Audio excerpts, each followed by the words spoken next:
Vers 13 heures dans la zone du centre nord, les vecteurs vont observer un spectacle complexe.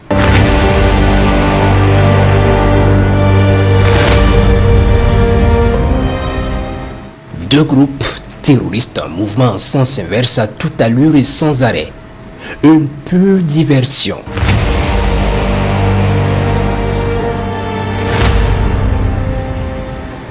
Ils sont observés pendant de longues minutes. Le groupe le plus important est constitué de plus de 300 motos et pick-up en train de foncer vers le nord dans la direction de Djibo. Le petit groupe fonce vers le sud. Ils sont observés par les vecteurs. 14 heures. Les unités d'observation du 14e RIA rendent compte d'environ 800 terroristes en train de foncer sur Djibo en provenance de la zone de Nassau. Drogués à mort, ils avancent sous les roquettes droit sur Djao Djao, ce quartier périphérique de Djibo. Ils font jonction à l'entrée de la ville avec un autre groupe d'environ 500 combattants venus de Tongomaël. Armés de pick-up, motos et d'autres à pied, ils foncent droit sur leur objectif.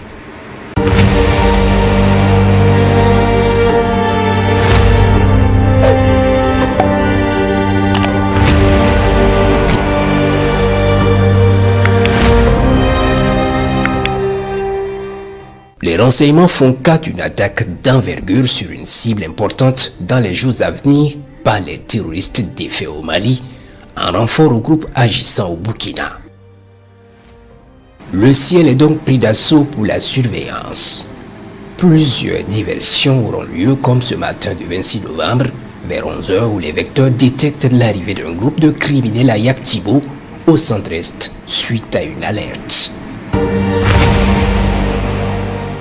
Ils stationnent sous des arbres, effectivement en coordination de leur attaque.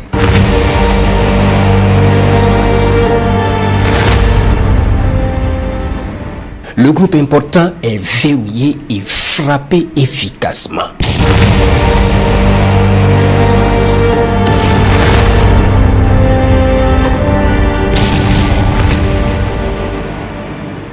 Les autres vont prendre leur jambe au cou. Les cadavres sont visibles depuis le ciel.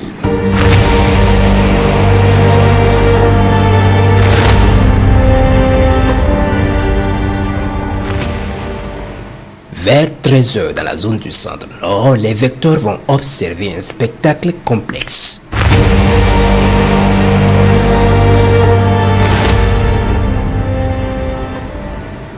Deux groupes terroristes en mouvement en sens inverse à toute allure et sans arrêt.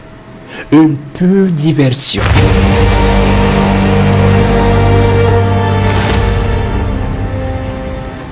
Ils sont observés pendant de longues minutes. Le groupe le plus important est constitué de plus de 300 motos et pick-up en train de foncer vers le nord dans la direction de Djibo.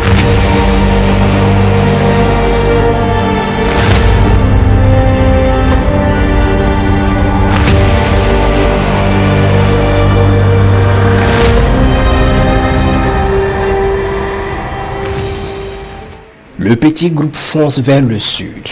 Ils sont observés par les vecteurs. 14 heures. Les unités d'observation du 14e RIA rendent compte d'environ 800 terroristes en train de foncer sur Djibo en provenance de la zone de Nassau.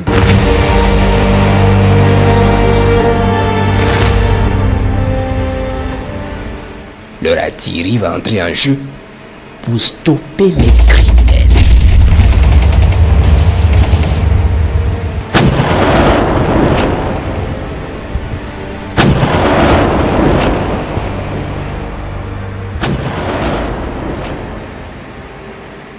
Drogués à mort, ils avancent sous les roquettes droit sur Djao Djao, ce quartier périphérique de Djibo.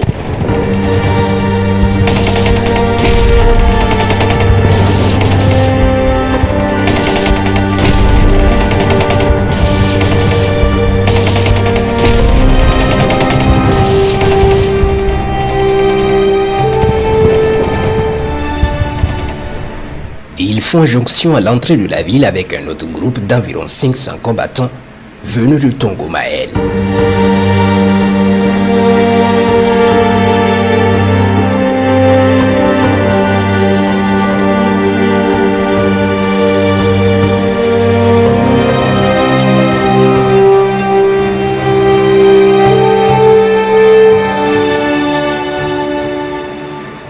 Armés de pick-up, motos et d'autres à pied, ils foncent droit sur leur objectif.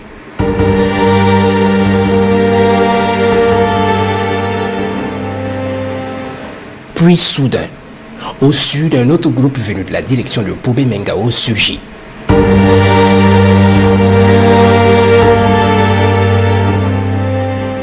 On y dénombre environ 1 millier avec plusieurs pick-up et un véhicule blindé.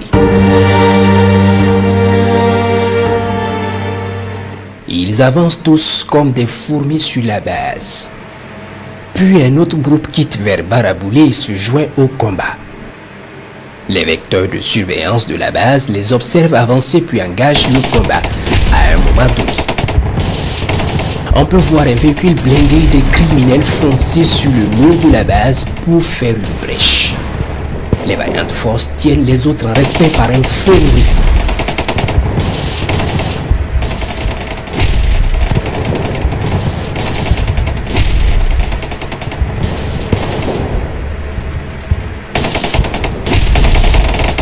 Les combats s'intensifient et le sang-froid de nos vaillantes forces combattantes est remarquable. Il est 15h15 environ.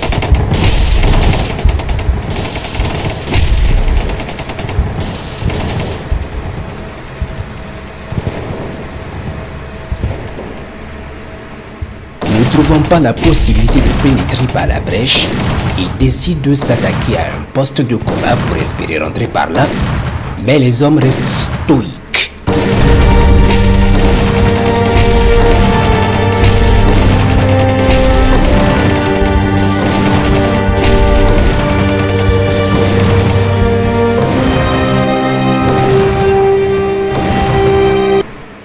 « 15h20. Une autre colonne de plusieurs centaines de motos vient en renfort. Ils sont observés par les vecteurs de surveillance.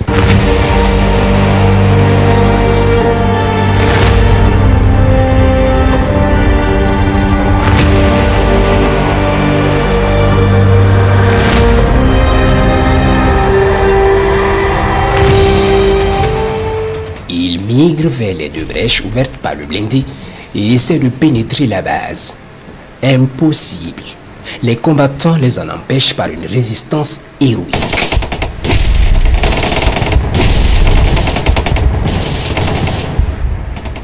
À ce moment précis, la bataille prend une autre tournure. Les observateurs du 14e RIA vont atterrir et passer la main aux appareils de combat. Il est 15h25. Les vecteurs aériens prennent très vite la température à l'approche et coordonnent avec les troupes au sol.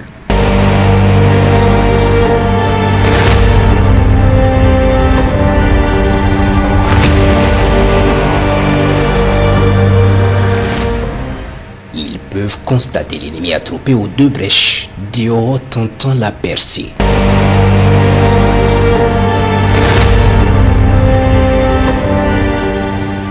Ils choisissent un groupe à la première brèche puis lâchent un missile d'une violence extrême sur leur tête.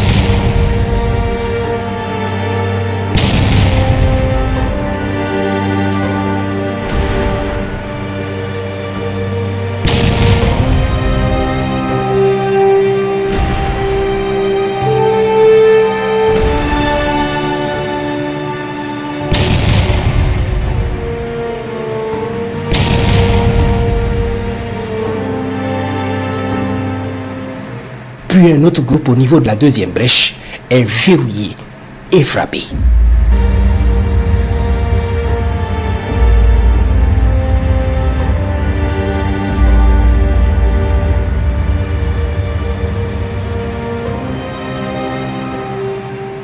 Les criminels commencent à battre en retraite, mais pas pour longtemps parce qu'ils vont revenir à la charge avec un autre groupe qui vient d'arriver en renfort.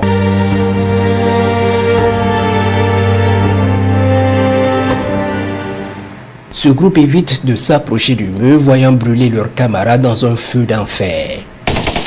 Ils rôdent tout du mur en tirant dans la base de toutes les mitrailleuses. Plusieurs avions de combat étant alertés, se mettent en route vers Djibo. Les hélicoptères d'attaque vont prendre ce groupe dans un feu immense tout en mettant en échec les tirs des DCA contre eux.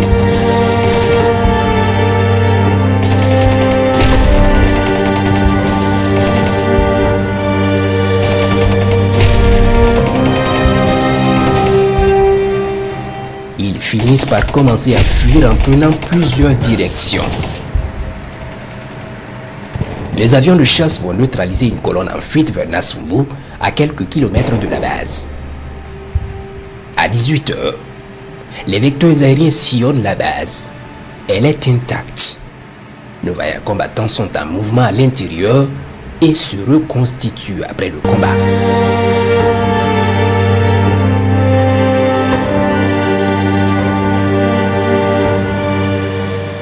Les combats ont cessé, mais la traque ne fait que commencer.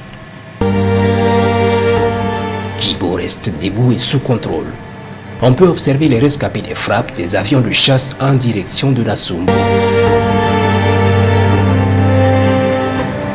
D'autres rescapés replient sur Baraboulé sous les yeux des vecteurs aériens.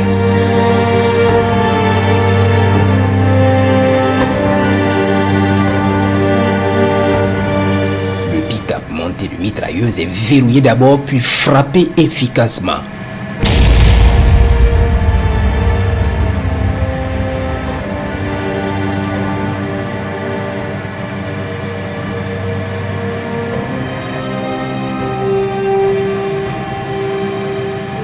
Les criminels fuient et se camouflent dans 2 maisonnettes.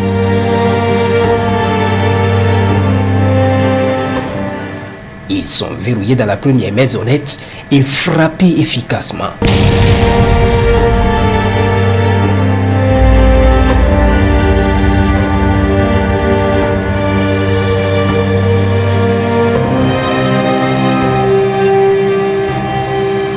Puis dans la deuxième, ils sont foudroyés.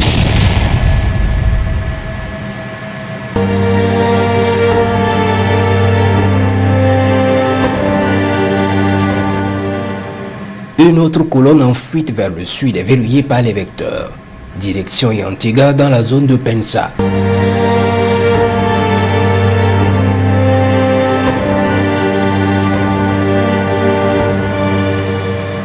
Soudain, ils se mettent à couvert sous un grand arbre. Ils sont verrouillés et frappés avec succès.